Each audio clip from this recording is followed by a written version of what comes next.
Bienvenido, hermano, una vez más a Corriendo el Velo. Que el Señor te bendiga, haga resplandecer su rostro sobre ti y te dé paz. Soy el hermano Marcelo, pero eso ustedes ya lo saben. Estamos ahora en este programa concluyendo, resumiendo, cerrando el velo, cerrando el telón ya a esta serie El Milenio, con 5 videos, incluyendo este que sería el sexto. Pero vamos en este programa a hacer un resumen de todos estos 5 videos de lo que hemos visto. Entonces vamos a empezar con el primero, que fue este tiempo y el venidero. Recordemos un poquito lo que hemos aprendido.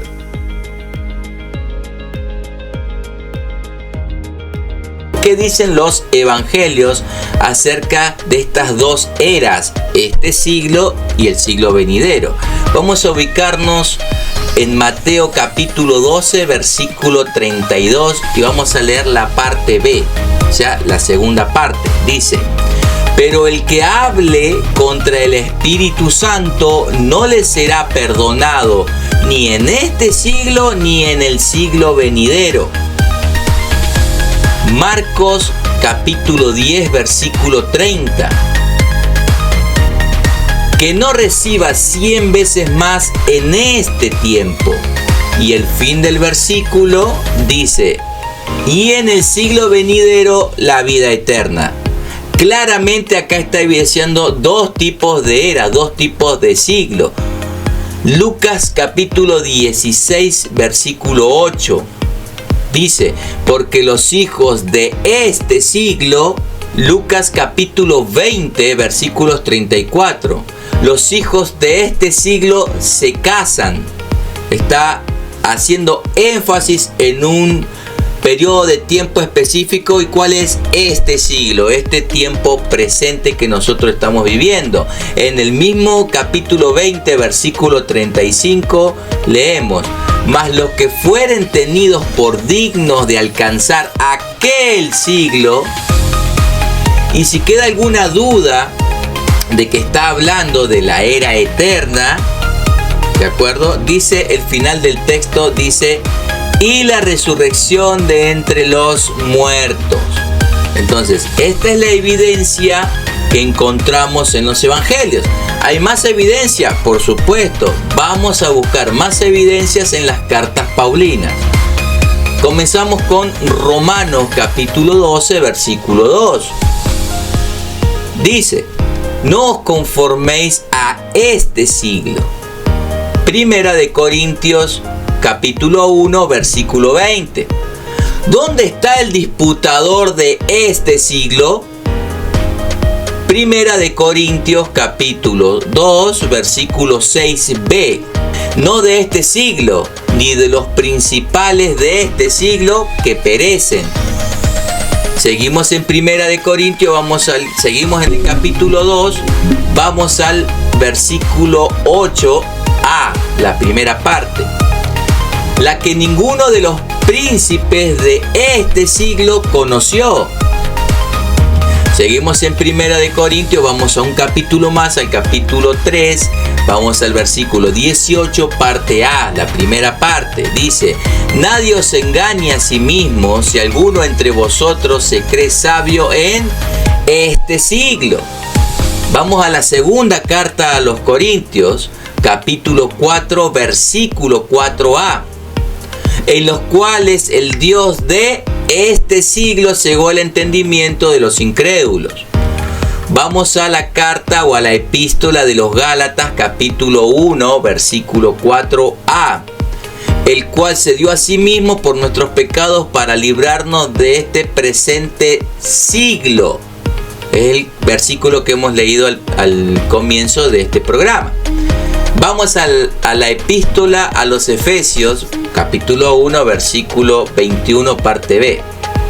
Y sobre todo nombre que se nombra no solo en este siglo, sino también en el venidero. Creo que esto es uno de los versos que más aclara estas dos eras que la Biblia nos está dando a conocer. Primera de Timoteo capítulo 6 versículo 17, parte A. A los ricos de este siglo manda que no sean altivos de este siglo. Versículo 19, estábamos en el versículo 17, avanzamos 2 versículos más. Versículo 19, atesorando para sí buen fundamento para lo porvenir, que echen mano de la vida eterna. Vamos a la carta de Tito, capítulo 2, versículo 12, enseñándonos que renunciando a la impiedad y a los dioses mundanos, vivamos en este siglo sobria, justa y piadosamente. Hebreos capítulo 6, versículo 5. Asimismo gustaron de la buena palabra de Dios y los poderes del siglo venidero. De acuerdo, entonces, este siglo y el siglo venidero, todo esto es el tiempo que nos ofrece la Biblia. No hay más tiempo, no existe más tiempo. Las escrituras no nos dan más tiempo, solamente este siglo malo que estamos viviendo hasta la era eterna, hasta el siglo venidero. ¿Qué es lo que divide estas dos eras? La venida del Señor Jesucristo. La venida del Señor Jesucristo divide este presente siglo malo, actual, pecaminoso, físico, al periodo eterno, ya espiritual, donde ya no hay pecado, donde la muerte es absorbida, etc. Entonces, ¿qué es lo que sucede en la segunda venida de Cristo? Veamos.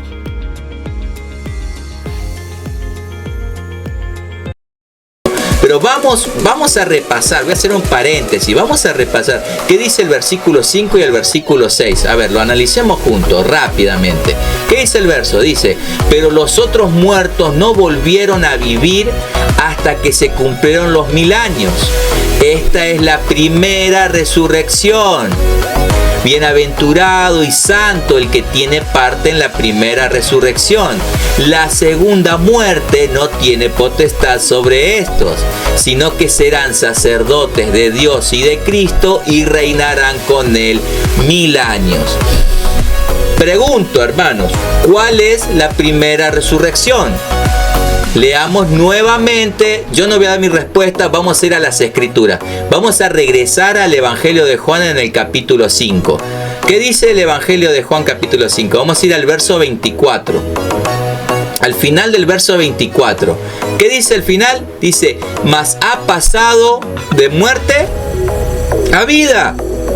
Hermano, hermano, ¿cómo se le llama cuando uno está muerto y luego tiene vida? Resurrección. Versículo 25. Vamos a dejar que la Biblia nos dé la enseñanza. Concepto bíblico. Es resurrección el versículo 24. Vamos a ver qué dice el versículo 25. Dice, de cierto os digo, viene la hora, y la hora es cuando los muertos oirán la voz del Hijo de Dios, y los que la oyeren vivirán. No todos los muertos van a oír. Solo los que escuchan vendrán a la vida espiritual. Acá está denotando dos grupos. Los dos grupos están muertos espiritualmente. Está hablando de todos los muertos. Solamente que un grupo va a oír la voz de Dios. ¿De acuerdo? Entonces solo los que escuchan esa vida espiritual son los que vienen a resurrección espiritual. Aquí los muertos se refiere a toda la humanidad, a todos los hombres. Y los que oyen la voz de Cristo, ¿cómo oyen la voz de Cristo estos muertos espirituales? Que somos nosotros que venimos a pasar de muerte a vida. Mediante el Evangelio, Romanos 10:17, el oír viene, la fe viene por el oír y el oír por la palabra de Dios. Somos nosotros los creyentes que hemos pasado de muerte a vida. Pero si todavía nos queda alguna duda, vamos a seguir en el contexto. Sigamos ahora en el versículo 28 y 29. ¿Qué es lo que dice? No os maravilléis de esto lo hemos leído al principio. Porque vendrá hora cuando todos los que están en los sepulcros oirán su voz. ¿La voz de quién? La voz de Cristo. Y los que hicieron lo bueno saldrán a resurrección, y los que hicieron lo malo, más los que hicieron lo malo saldrán a resurrección de condenación. El pasaje le está hablando aquí a toda la humanidad, creyentes e incrédulos que están muertos físicamente. Llegará un momento que escucharemos su voz, como dice 1 Tesalonicenses 4:16, porque el Señor mismo, con voz de mando, con voz de arcángel, con trompeta de Dios, todos seremos levantados al mismo tiempo, uno para vida y otros para condenación eterna. Y esta condenación eterna es la muerte segunda. Esta muerte no aplica a nosotros porque nosotros viviremos por siempre con el Señor. Entonces, los versículos 4 al 6 o 5 y 6 del capítulo 20 de Apocalipsis no trata de la resurrección corporal de los creyentes y de los incrédulos. Habla de la regeneración del creyente, el que ha pasado de muerte a la vida por las misericordias de Dios, porque fuimos escogidos desde antes de la fundación del mundo. Y podemos hablar de la predestinación en esto, pero el punto es que una mala interpretación de los versículos 4 al 6 hace que tengamos una mala interpretación de los versículos 11 al 15 que acabamos de leer. Miremos ahora un poquito más de cerca de este capítulo 20, en los versículos 11 y 15 que acabamos de leer. Vamos a analizarlos un poquito después de haber aclarado los versículos 4 al 6. Notemos la referencia que hace al versículo 12. Los muertos grandes y pequeños de pie ante Dios. Dijimos que estos comentaristas, me da gracia, estos comentaristas decían que estos versículos solo tratan de la resurrección de los incrédulos. Por eso es que vamos a refutarlo. Les pregunto, ¿por qué debe limitarse estas palabras solamente a los incrédulos? Solamente a ellos. O sea, estos muertos no pueden ser cristianos que han resucitado. La afirmación en el versículo 13 dice de que el mar entregó los muertos que estaban en él. Pregunto, ¿habrá entonces solamente muertos incrédulos en el mar? Lógicamente que no. Afirmación del versículo 13, la muerte y el Hades entregaron los muertos que había en ellos. El versículo 12 leemos que se abren libros, en plural. Dice que se abrieron un libro y después se abrió otro libro, que ese segundo libro es el libro de la vida. Entonces yo supongo que el primer libro debe ser de los incrédulos, y esto ya le estoy diciendo yo que yo estoy suponiendo. Es el libro de los incrédulos y el segundo es el libro de la vida. La segunda parte de este versículo 12 dice que estos libros han de contener un registro de lo que hicimos cada uno, de los hechos, de todas las obras que cada uno hizo, están escritos ahí. Pero no hay nada que indique que estos libros contienen solamente material para condenación. No sé si me explico. Generalmente se entiende que el libro de la vida es eso, el libro de la vida, que es mencionado en los versículos 12, en el versículo 15, esta perícopa que hemos leído, se refiere a una lista de los escogidos de Dios. Por eso dice que se abrieron un libro y se abrió otro libro, y ese libro es el libro de la vida. Y para cerrar, digamos, con broche de oro esta perícopa, el versículo 15 dice, y se lo voy a parafrasear, dice que si alguno no era hallado en el libro de la vida, esa persona iba a ser arrojada al lago de fuego.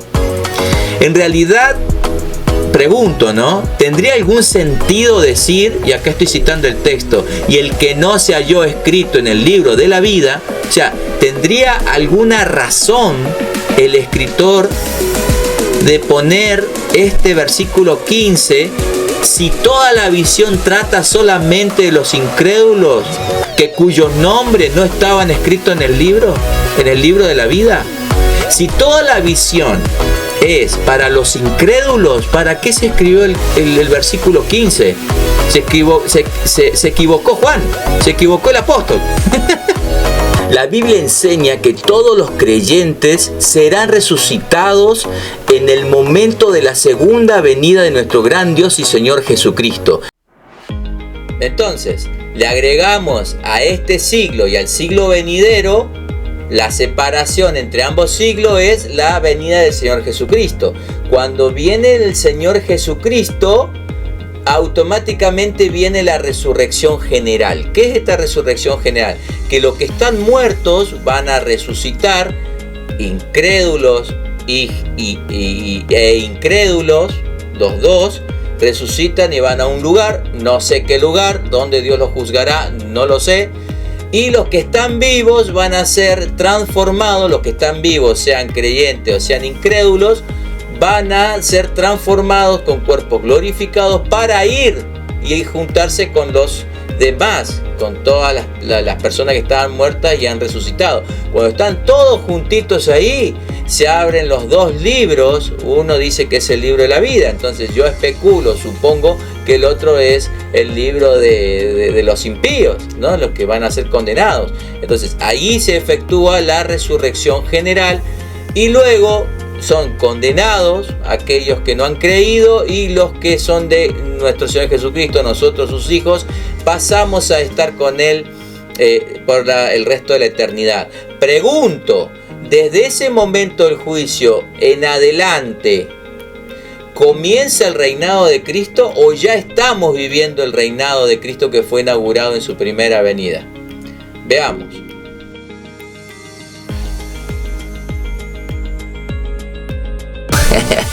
Vamos a ir concluyendo. El reino es una realidad futura, pero también es una realidad presente. Ahora, ¿cómo podemos reconciliar esto? Jesús lo explica a través, o nos va a explicar, nos va a hacer entender que esta realidad que es presente y a la misma vez futura, nos va a explicar a través de las parábolas. Entonces vamos a comenzar con el reino en parábolas, en donde en Mateo capítulo 13, y es obvio que las parábolas de este capítulo hablan del reino de Dios. El reino de Dios escatológico, mirándolo hacia un futuro. Entonces tenemos la parábola, por ejemplo, la parábola del sembrador, la parábola del sembrador que salió a sembrar en un campo, porque la primera es la que tira la semilla en distintos caminos. La semilla de mostaza, la levadura, los peces. Si me olvido de alguno, me lo dejan en los comentarios, porfa. Vamos a empezar. Vamos a notar primero que en el verso 10 los discípulos le hacen una pregunta a nuestro Señor y le dicen: ¿por qué le hablas con parábolas? ¿No? Le dicen los apóstoles a Jesús, a lo cual Jesús le responde en el versículo 11. Estamos en Mateo 13 y nos vamos a quedar. Versículo 11: porque a vosotros os es dado saber los misterios del reino de los cielos, mas a ellos no les es dado. Entonces, a partir de aquí, todo lo que va a decir es sobre el reino venidero de Dios. Notemos que Jesús dice: el reino de Dios es semejante a. El reino de Dios es semejante a. En cada parábola dice que el reino de los cielos es semejante a. Ahora, el reino de Dios y el reino de los cielos es lo mismo. Si quieren saber cuál es la diferencia, me lo escriban en los comentarios y yo les conté. Vamos a ver el énfasis, un poquito del contexto. El énfasis de esta parábola es clarificar en la mente de los discípulos el verdadero carácter del reino, por causa del concepto equivocado que ellos tenían hasta ese entonces. Por ejemplo, lo hemos hablado y esto lo he comentado varias veces, que Juan el Bautista en el capítulo 3, él tenía un concepto de que el reino venía el reino, venía el Mesías y ¡boom! Y ahí terminaba todo, ¿no? Ahí se acababa todo. Las cabras eran echadas al fuego, los justos resplandecerían con Cristo, comienza a reinar Cristo y listo. Sin embargo, esto no fue lo que ha pasado. Juan no entendía por qué él estaba preso ahí en Perea, en la cárcel de Maqueronte. Y Herodes reinando. Entonces, ¿qué pasa acá? ¿Es el Mesías o no? Entonces, los discípulos tenían ese mismo concepto. Por eso es que Juan el Bautista envía a sus discípulos a preguntarle a Jesús: ¿eres tú el Cristo o esperamos a otro? Porque tenían ese concepto de que venía el Mesías y ya era como si fuera para nosotros una segunda venida, donde ya se hace el juicio, donde los malos desaparecen. Sin embargo, los discípulos también tenían este mismo concepto, y es por esto que Cristo tiene que explicarles a través de las parábolas el misterio. ¿Cuál es ese misterio? ¿Cuál era este gran misterio? Que el reino viene en 2 etapas. Lo explica en la parábola del trigo y la cizaña. Y hay una etapa de siembra y hay una etapa de siega. La etapa de siembra es donde crecen juntos el trigo y la cizaña, ¿de acuerdo? Donde Cristo viene como sembrador. Y la otra etapa final es la etapa de la cosecha, la etapa de la siega, en donde Cristo recoge como segador. ¿Cuál es el esquema de todas estas parábolas con respecto al reino escatológico que vendría? En los versos 24 al 29 les refiere a otra parábola y les dice que un hombre salió a sembrar y en su campo, ¿no? Salió a sembrar en su campo, y cuando dormía vino el enemigo y sembró la cizaña, y cuando dio fruto del campo también salió la cizaña junto con el trigo. Entonces el señor del campo le dice a sus sirvientes que el enemigo había sembrado la cizaña, a lo que los sirvientes le dicen al señor del campo si quería que vayan ellos y la arrancaran a la cizaña, a lo que el señor del campo le responde que no, porque podría arrancar también el trigo. Ahora prestemos atención a lo que dice el señor del campo en el versículo 30. Por eso les parafraseé del 24 al 29 para centrarnos textualmente en el versículo 30. El versículo 30 dice, hablando el señor del campo, que es Jesús: dejad crecer juntamente lo uno con lo otro hasta la siega. Entonces, esta frase, dejar crecer juntamente lo uno con lo otro hasta, esta parte pertenece a la siembra, que es este tiempo presente, este siglo, este aión, este tiempo presente, que es un siglo malo, dice el apóstol Pablo, ¿no? Es un siglo malo, ahí. Y después viene la siega.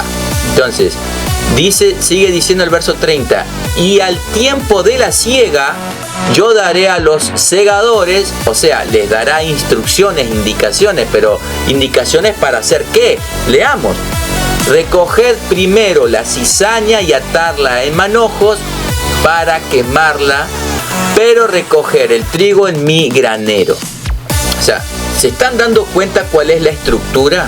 El tiempo de la cosecha es este siglo. Nosotros ya hemos visto la primera parte, el primer video, que es este siglo y el venidero. Que este siglo y el venidero es todo el tiempo que la Biblia nos ofrece. Recuerde, si no lo vio, vaya, ponga pausa ahora, vea ese video, porque si no, no va a entender esta parte. Por eso es que para explicar el milenio necesitamos 3 videos.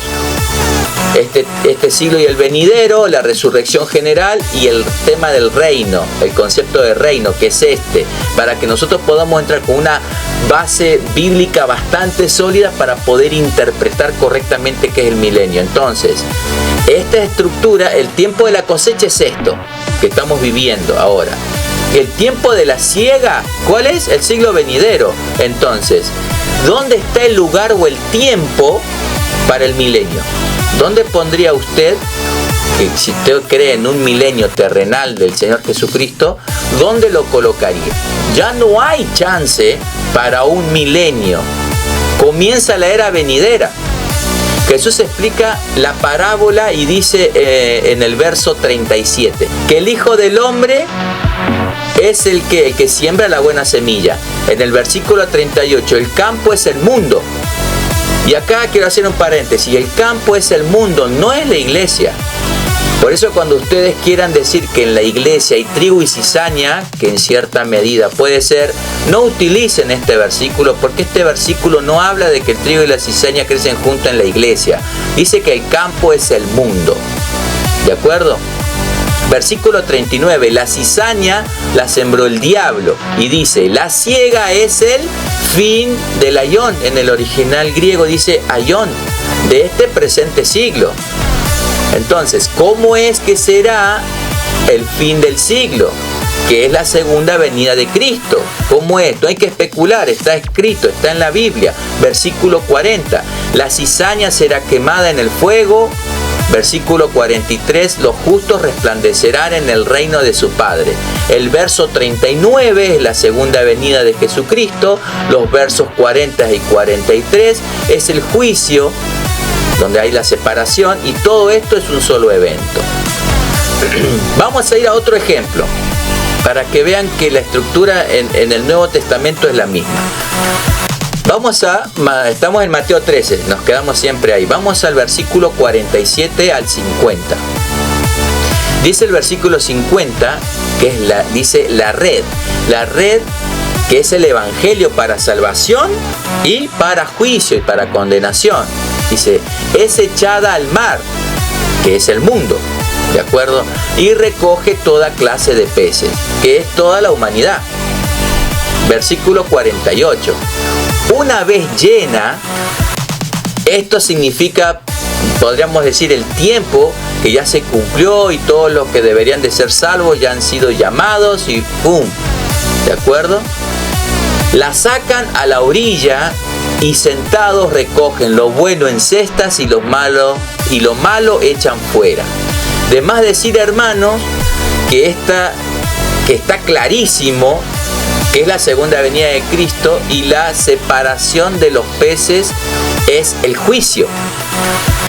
Estas dos parábolas se evidencian que hay una primera etapa de siembra y una segunda etapa que es la cosecha. Ahora, en esta etapa de siembra, que es dejar crecer juntos el trigo y la cizaña, o de recoger toda clase de peces, como dice la parábola que acabamos de leer, y la otra segunda etapa es la siega, en donde se hace una separación. La cizaña es atada y quemada y llevada al fuego, y los justos resplandecen en el reino, se quedan en el reino de Dios, resplandecen con Dios. En el caso de los peces, también se hace una separación. Lo bueno va en unas cestas y lo malo lo echan fuera, o sea, es para eliminarlo, ya no sirve, no vale. Entonces, vemos el mismo esquema, que hay una separación. Vemos que está este siglo, viene la segunda venida de Jesucristo y empieza el siglo venidero, en donde está la segunda venida de Jesucristo, está la resurrección de los muertos, que es la resurrección general, el video anterior lo hemos visto, y también es el juicio general. Es todo un solo evento. Ahí estamos viendo ya la estructura general escatológica. Veamos un poquito el esquema de Lucas 20. Vamos a ir a Lucas capítulo 20, versículo 34. Dice, en el versículo 34, los hijos de este siglo se casan y se dan en casamiento. Este presente siglo siempre va a ser malo, hermano. Siempre va a ser malo. Hay una posición o una postura escatológica donde dice que la iglesia va a alcanzar el mundo, y cuando el mundo sea bueno y alcanzó por la iglesia va a venir el milenio. No enseña eso la Biblia. Dice que este presente siglo siempre va a ser malo. ¿Por qué siempre va a ser malo? Porque está el pecado presente y la muerte presente. La muerte va a ser conquistada en la segunda venida de Jesucristo. En el versículo 35, estamos en Lucas 20, mas los que fueren tenidos por dignos de alcanzar aquel siglo y la resurrección de entre los muertos, ni se casarán ni se darán en casamiento. Claramente está hablando del siglo venidero, que es la vida eterna. Versículo 36. porque no pueden ya más morir, pues son iguales a los ángeles. O sea, iguales a los ángeles, porque seremos iguales porque tendremos cuerpos glorificados. Los ángeles tienen cuerpos glorificados. Y dice el texto, y son hijos de Dios al ser hijos de la resurrección. Para nosotros, ¿qué es el reino? Bueno, nosotros vivimos en el reino que ha sido inaugurado. Nosotros vivimos en este reino que ha sido inaugurado. ¿En dónde fue inaugurado? En su primera venida. Ya lo hemos dejado claro. Ahí es donde Jesucristo inaugura su reino. Vivimos en un reino inaugurado, pero que todavía no ha sido consumado. Pero sí tenemos claro, creo que sí tenemos claro de que Jesús está reinando ahora, en este año, en esta hora, en este mes, en este día. Y que todos estamos bajo su soberanía. O sea, Jesucristo está reinando. Ya inauguró su reino, nosotros vivimos en este reino inaugurado, pero que todavía no ha sido consumado. Estamos en el tiempo de la siembra, esperando la consumación de este siglo, que será la bienaventuranza de la aparición de nuestro gran Dios y Salvador Jesucristo, que es la segunda venida. Eso es lo que es el reino de Dios. Repito, nosotros vivimos en un reino inaugurado, mas no consumado, y eso es la tensión del ya y el todavía no, que en algún momento lo vamos a poder explicar. Veamos, tenemos la línea cronológica de tiempo. Tenemos este siglo y tenemos el siglo venidero, ¿de acuerdo? ¿Qué es lo que separa? Estas dos eras? La venida del Señor Jesucristo, su segunda y única venida. No va a venir 2, 3, 4 veces. Su segunda venida. Su segunda venida separa a este siglo y al siglo venidero. Hasta ahí estamos claros.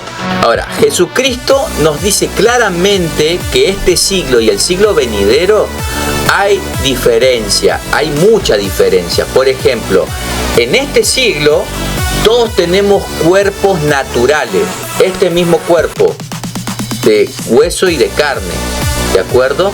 En el siglo venidero, o sea, dice que en aquel siglo todos serán hijos de la resurrección. Cuando nosotros resucitamos tenemos cuerpos glorificados. En este siglo todos vamos a morir. Todos tenemos que morir porque este cuerpo se envejece, se muere. Mírenme a mí todo lleno de arruguitas. Ya nos morimos, nos vamos con el Señor o nos vamos para abajo. Depende cuál es tu creencia. El Señor Jesucristo dice que este siglo, que el siglo venidero, nadie va a morir. ¿Por qué? Porque es el siglo eterno. Ya no existe el tiempo, ya no existe la muerte, ya no existe nada. Solamente la eternidad. Entonces, pregunto, razonemos, hermanos, por favor. Razonemos. ¿Dónde usted colocaría el reinado terrenal de Cristo por 1000 años? Que son 1000 años literales. ¿En dónde va donde estas personas, estos ya saben, dicen que van a convivir personas con cuerpos naturales y con cuerpos glorificados juntos en el milenio? Entonces, si Jesucristo está haciendo claramente, y vemos este esquema en donde ya hemos estudiado que hay este siglo que está este siglo y el venidero, que es todo el tiempo que la Biblia nos da, que las parábolas del reino dicen que cuando venga el Señor Jesucristo viene la eternidad. O sea, viene la eternidad. Entonces, ¿dónde colocamos nosotros este milenio de los ya saben, los premilenialistas? ¿En dónde lo colocamos? ¿En qué parte? ¿En esta parte de este siglo? ¿O lo colocamos de esta parte del siglo venidero? ¿Dónde lo ubicamos? Porque es el único tiempo que Dios nos da. Bien, entonces, según este esquema que hemos visto, que es el esquema general, escatológico, Sabemos y tenemos claro que hay dos eras, la era presente, la era venidera. Lo que divide estas dos eras es la venida del Señor Jesucristo, donde pasan 3 eventos de manera simultánea, que número 1 es la venida del Señor Jesucristo, número 2 es la resurrección general de todas las personas, y número 3 es el juicio general de todas esas personas, donde algunos son destinados al abismo, a la separación eterna de Dios, al infierno, y el otro grupo somos los hijos de Dios, donde estaremos por siempre con el Señor. La pregunta aquí puntual, porque todo esto video que hemos visto es una introducción, es una base para tener sustento teológico y base escritural para poder contestar esta pregunta: ¿dónde ponemos el milenio? Y para poder determinar dónde ponemos el milenio, tenemos que contestar la pregunta del millón. ¿Cuál es esa pregunta? ¿El milenio es literal o es simbólico? Veamos.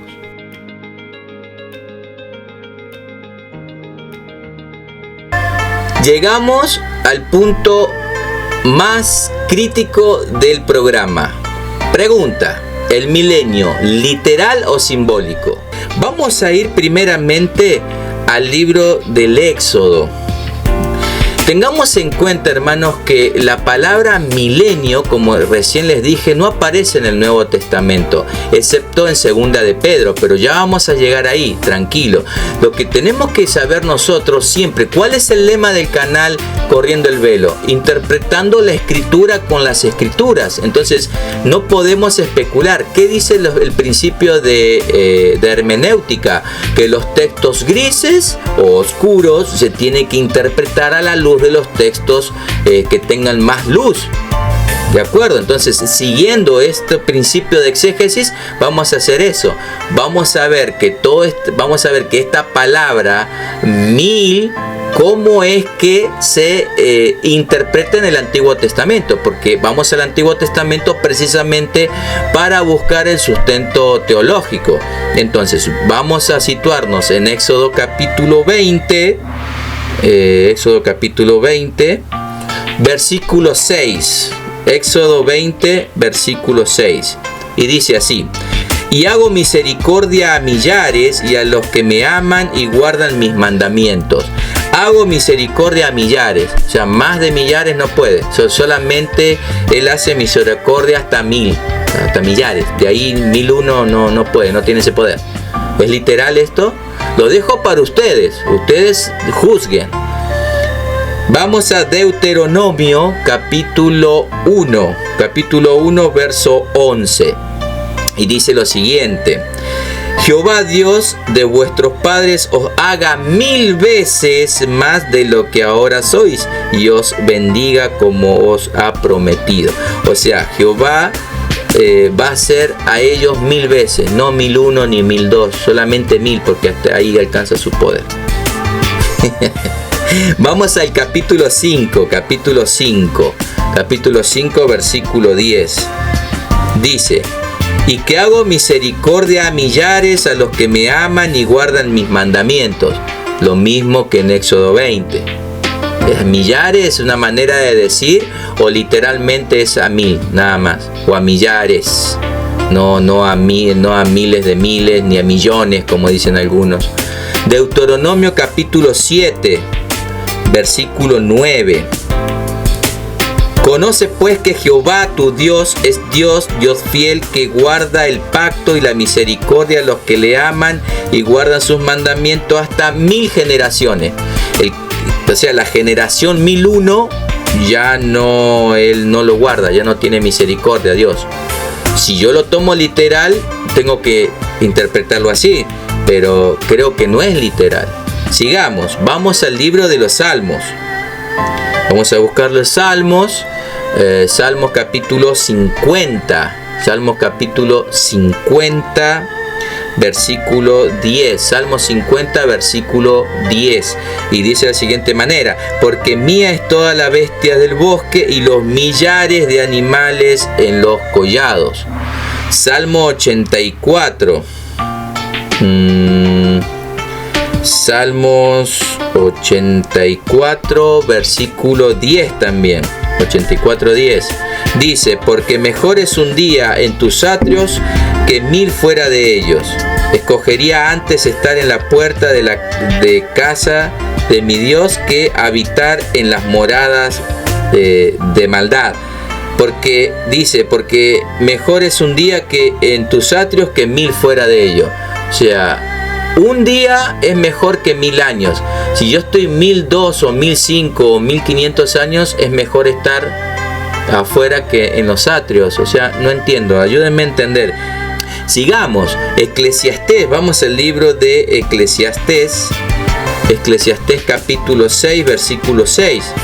Dice, porque si aquel viviere 1000 años 2 veces sin gustar el bien, ¿no van todos al mismo lugar?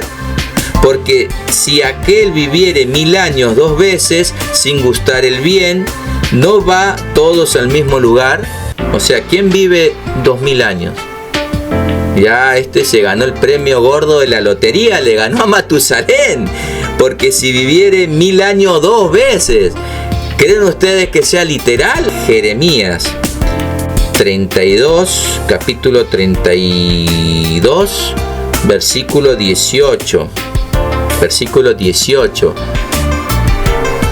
Que haces misericordia a millares y castigas la maldad de los padres en sus hijos después de ellos. Dios grande, poderoso, Jehová de los ejércitos es su nombre. El mismo contexto, que hace misericordia a millares. O sea, sus misericordias son eternas del Señor. Esto es algo totalmente simbólico. Lo entiendo así. Si ustedes creen que es literal, escríbanme en los comentarios. Déjenme en los comentarios de por qué ustedes creen que esto es literal, en el caso que ustedes lo crean así. Y ahora sí vamos a ir al Nuevo Testamento y vamos a ir a la segunda carta del apóstol Pedro. Vamos a ir al capítulo 3, versículo 8. Versículo 8. Y aquí es el único texto, aparte de Apocalipsis 20, que sale la palabra 1000 años. Y vamos a interpretarla, si es literal o si es simbólica. Dice, mas, oh amados, no ignoréis esto, que para el Señor un día es como 1000 años y 1000 años es como un día. Está citando el salmo que acabamos de leer. Entonces, ¿esto es literal o es simbólico? Conclusión, voy a dejar la Biblia. Conclusión, el periodo milenial es un periodo simbólico. Es un periodo simbólico. No baje el volumen. No, vea el video hasta el final. Es simbólico. Es un periodo de tiempo extenso pero limitado. Satanás fue atado en la primera venida de Cristo al inaugurarse el reino y continuará atado, limitado hasta poco antes de la segunda venida. La primera venida del Señor, donde se inaugura el reino, hasta su segunda venida, que es donde se consuma este reino.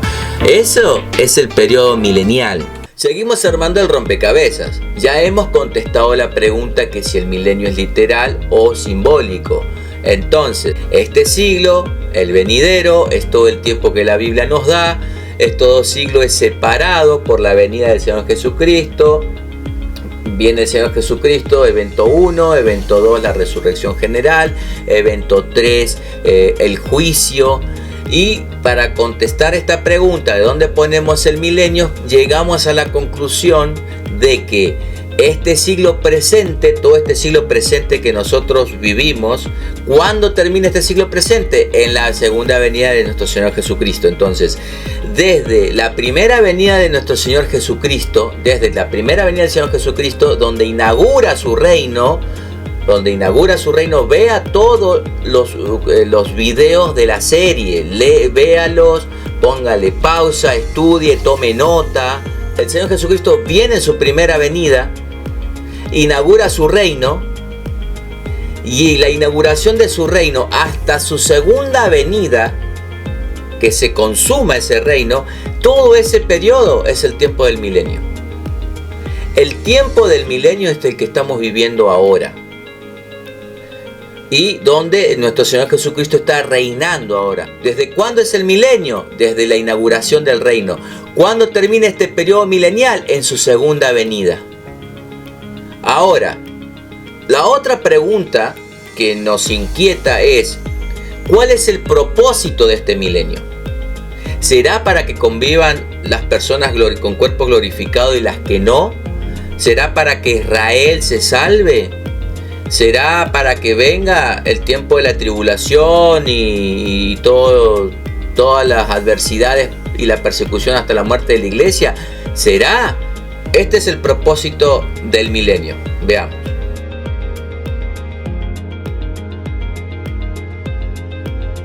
Ahora, déjeme resumir todo esto para ir ya en la recta final del programa. Vamos a resumir esto.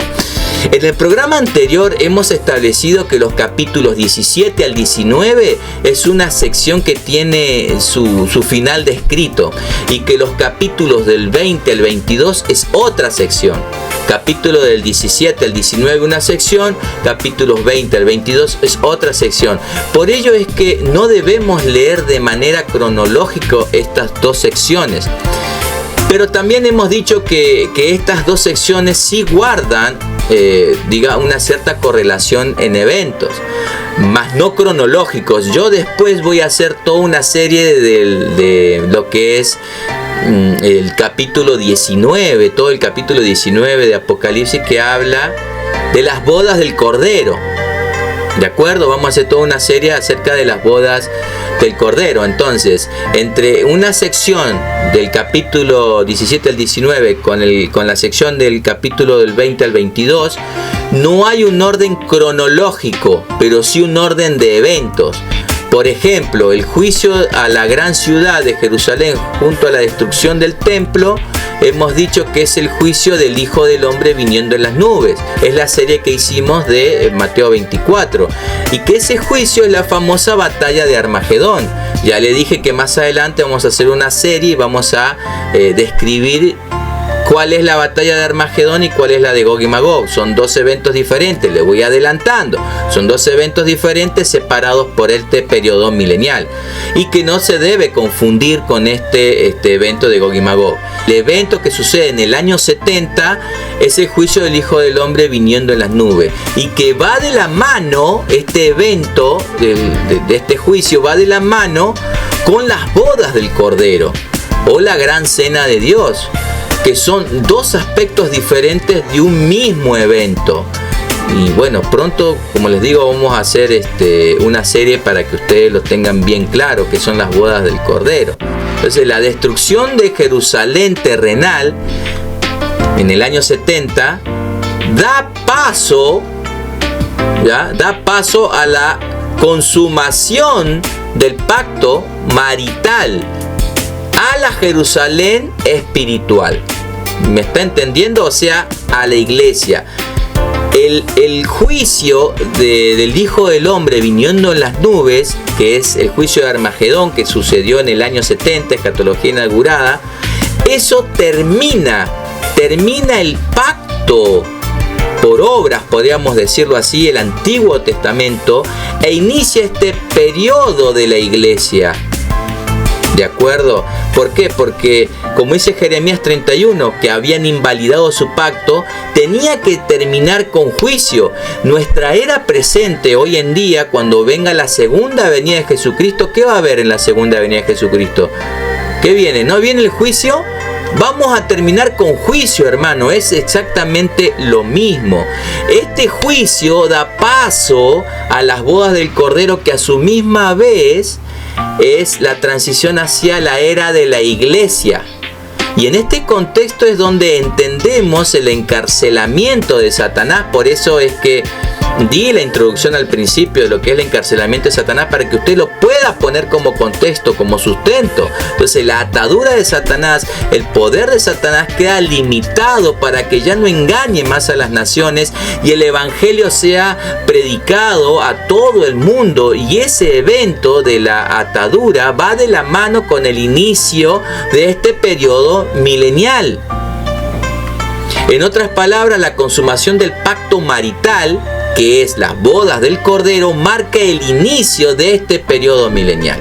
¿Qué significa este periodo milenial? Es importante que nosotros podamos entender cuál es el propósito del milenio. Ya sabemos dónde empieza. ¿Cuándo empieza? El milenio en el año 70 después del juicio, que son las bodas del Cordero, y da paso al inicio del periodo milenial, que es el periodo de la iglesia, el periodo de la gracia. ¿Cuándo termina? En la segunda venida. Entre la primera venida y la segunda venida, este tiempo es el tiempo milenial. ¿Cuál es el propósito de este tiempo milenial? Y esto es lo que nos tiene que quedar marcado en el corazón, porque esto es el Evangelio. Nosotros somos llamados a evangelizar.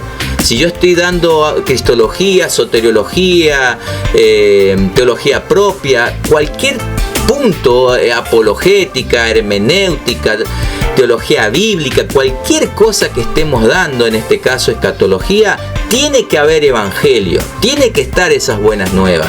Y este periodo milenial forma parte de ese periodo de tiempo en donde la esposa de Cristo, una parte de ella que está reinando con Cristo en el cielo, la otra parte que es la iglesia actual aquí en la tierra, digo aquellos que están reinando en el cielo porque ya han fallecido en Cristo y están en el cielo, y la otra parte de la iglesia está aquí en la tierra. Entonces somos todos nosotros los que están aquí en la tierra, sus hijos.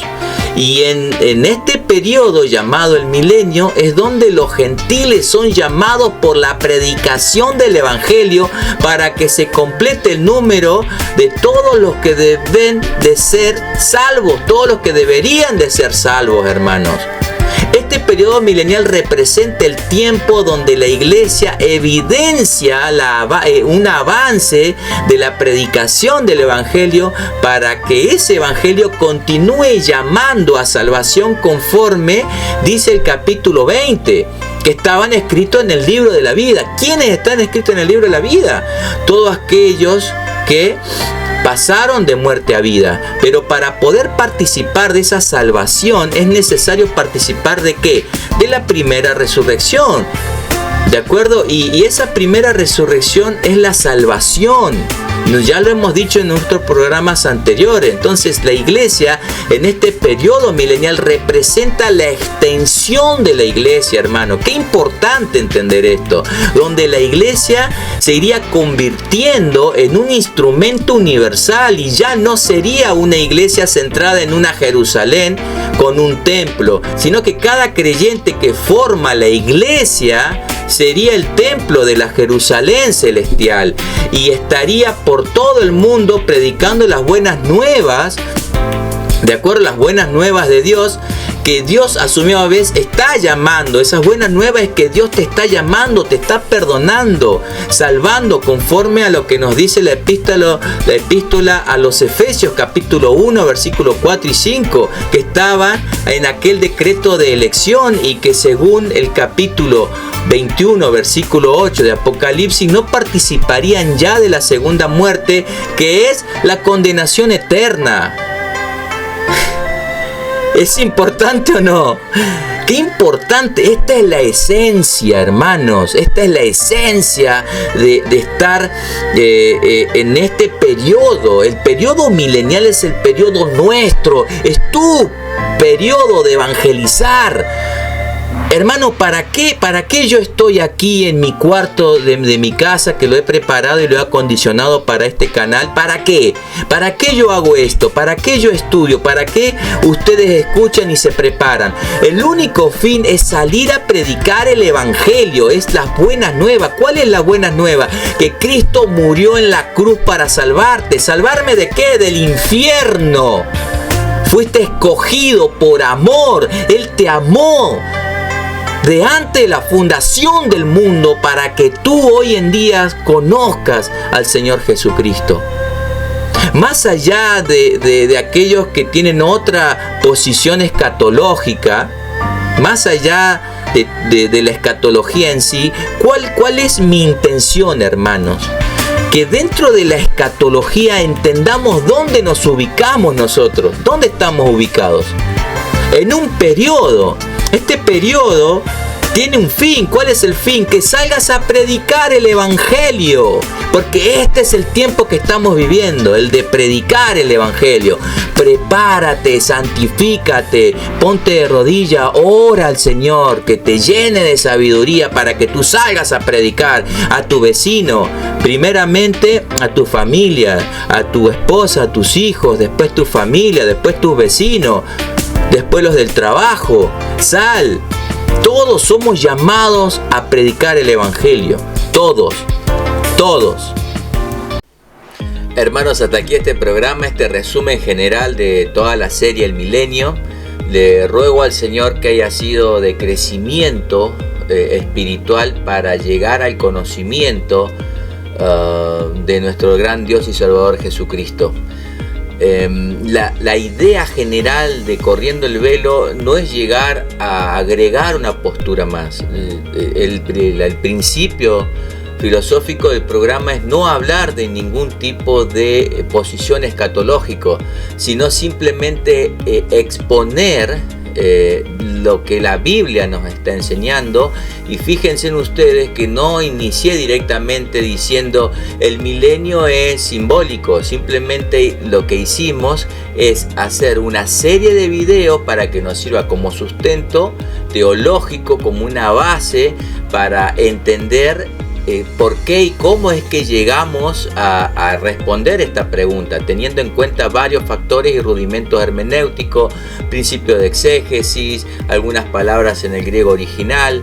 Así que estúdielo, les recomiendo en el Señor que lo estudie. Si usted tiene otra posición escatológica, le ruego que lo estudie para que usted pueda realmente saber la diferencia entre adoptar una posición y estudiar una posición. Que el Señor te bendiga, haga resplandecer su rostro sobre ti y te dé paz. Chao.